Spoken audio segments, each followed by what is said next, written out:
Hello, I'm Nadia Mendoza, and I'm working with imputation methods for missing data. The main goal of this presentation is to show the optimization of classification of cases into correct HIV status using the dataset from a study conducted in Uganda.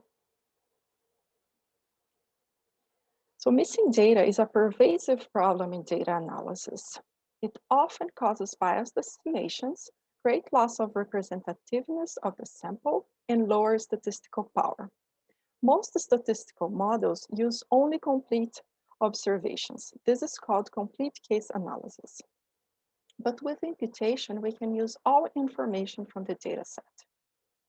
The study from Uganda includes about 60% incomplete observations. There are two numeric variables which has 60% missing, and they are alcohol and depression features, and two categorical variables, 12% missing in occupation and 0.3% missing in pregnancy. The HIV status is the outcome, and it is completely observed. The classes are new positive, non-positive, and negative.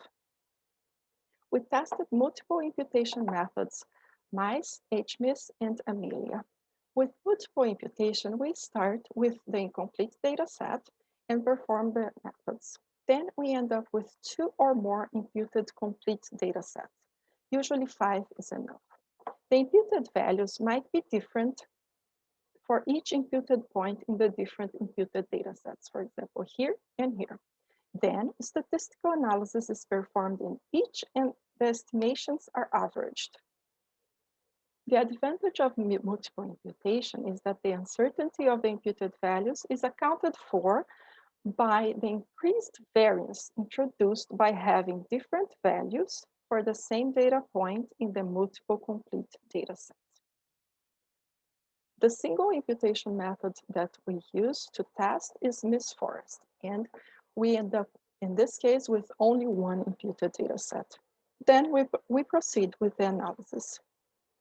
We use a training sample to fit a random forest model and then classify observations from a test sample. The measures of interest here are overall accuracy for predicting HIV status and then sensitivity for predicting new HIV positive cases. Some simulation results for overall accuracy. For outcome HIV status, only 140 cases are available in the complete data set. With imputation, we have 450.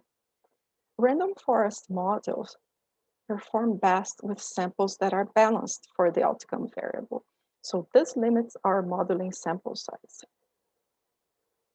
So when we look at the highlighted portion of the plot, we can see that median accuracy for a smaller sample with 350 cases changes from 48% to complete case analysis to about 71% with Miss Forest imputation.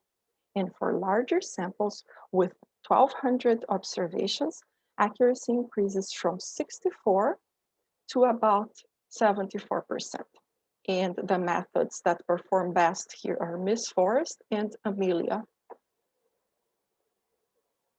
Now, when we look at sensitivity for new positives, it actually decreases with larger samples due to the lack of enough information in this category when we oversample it to balance for the larger sample models when doing complete case analysis. For larger samples, the sensitivity changes from 20% in the complete case analysis to about 90% with imputation using MICE and HMIS.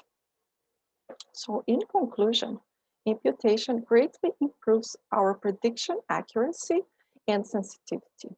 Each method might optimize a different specific measure. So it's important to evaluate and choose the one that is more adequate for each situation. And this is it. Thank you for watching.